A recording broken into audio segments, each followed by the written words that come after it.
dig. You said earlier it's just a matter of time that he was going to have some that could unlock some things. What did you see from Shohei's, just the home run and that at bat, and honestly the sense of relief that maybe you saw? There certainly was some relief. I'm certain of that. I thought his last at bat before the homer to left center, I thought he took a good swing there, and just had some really good at bats versus Harrison, who's tough on left-handers, and just got a breaking ball just out over, and it was good to see him hit his first homer with us at Dodger Stadium. Obviously, the fans got a lot of enjoyment out of it, and I'm sure there was some relief there. David, how close is he, based on what you've seen these last couple of days, to being like on time and safe? Very close, very close. I thought today swinging to some good pitches. He was on time. Even his misses were just off. I don't think he was in between. And like I said, that third at bat, the barrel that he caught, and then that last one with the homer, I thought he was in a good spot. So I expect that to kind of continue going forward. David, for someone as great as him, obviously, it's signing a deal for $700 million. Like, can you appreciate the fact that he probably wanted to get out to, give a pretty good first impression for his teammates and his new organization, and just kind of how long it took for by his standards, and then just finally getting that out there today? I think there's something to the human nature part of wanting to get off to a good start with the new team, and obviously with the contract and things like that. But I think most important that we're winning baseball games, and I think that's something that helps kind of the transition or the weight that you might feel. And so as long as we keep winning, knowing that he's going to perform at some point in time, and tonight was a really good step, and legged out that base hit, just to get on base and feel like you're helping the team. And I know he felt good running around the bases, scoring a run right there. That was a big run. And then obviously the homer to get that goose egg off the board. Scoring 5 runs a game so far at least. Can you give me anything that's wrong with your offense right now? No, not right now. And you're never going to have everyone lined up or synced up all at once. But even right now, with some guys that are kind of scuffling and trying to, find their way with their swing, we're still putting up, 5 runs a game. So I think it's big for our starting pitching, and it's big just for the morale, that knowing that we can score early, we can score late, and we've seen some good arms, and we're still finding ways to put up some crooked numbers, which is huge. What you see out of Glasnow today, and how big was Unmatched in that night, obviously, in that night? So, with Glasnow, it's almost like every time he takes the baseball, you feel like there's a no-hitter possibility. That stuff is that good. And he left that slider up and out over to Bailey for the homer. And then I think he just lost a little bit of confidence maybe with that slider. But I thought he was really good still. He still punched 7 in 6 innings, walked a couple guys.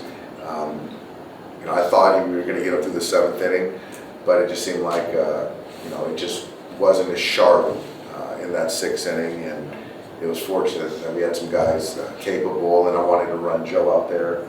I had Joe potentially to get us out of that 6th inning, so he was already up, and then so for Joe to start that 7th inning made sense. And then at the top of the order, I wanted to use our best reliever available tonight, and that was Huddy. And so having Denelson get the save, that was nice, really nice. In this day, You saw Lamet when you were in San Diego, I believe, right? He was in the system. I mean, what his potential was then, and all the stuff that's happened.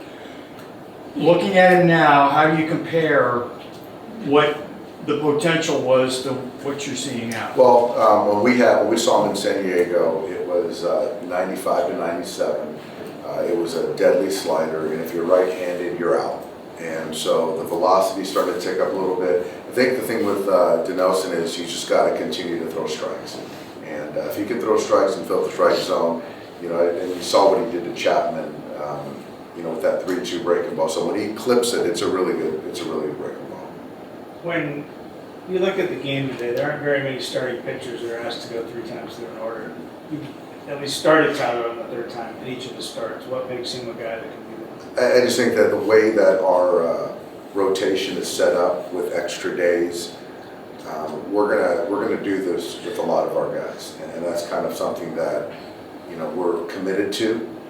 And as they build up in their pitch count, Whether it's Bobby, it's James, it's Gavin, obviously it's Tyler, to push these guys in games that they start.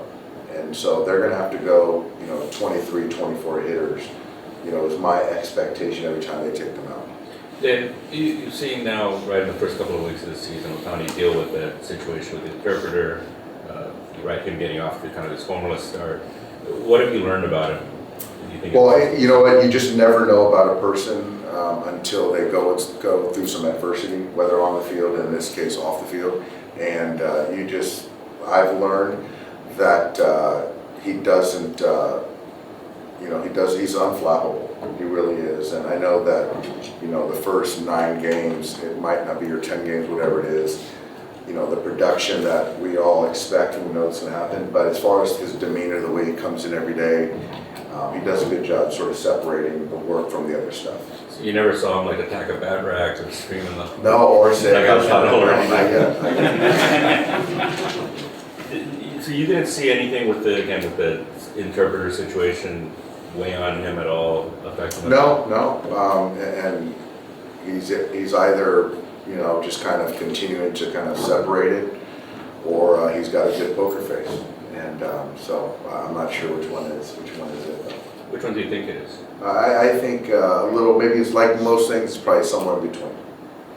Dave, are you used to Ohtani's speed yet, or is that kind No, of surprising? it's impressive. Even the ball, the base hit, the infield hit, where he got jammed and didn't get out of the box great. I mean, to not be a play and then to go from first to home, it's really impressive.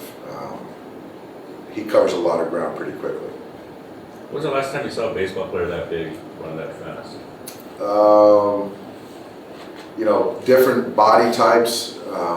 Certainly Bo Jackson was very big, and obviously he's an NFL running back. But as far as kind of the modern day, I don't think there's any comparison. Think if he had grown up here, he could have played NFL football? Yeah, I think he could have been a really good wideout, but I don't know how much contact he wants. So. Thanks, Dave. Thanks, guys.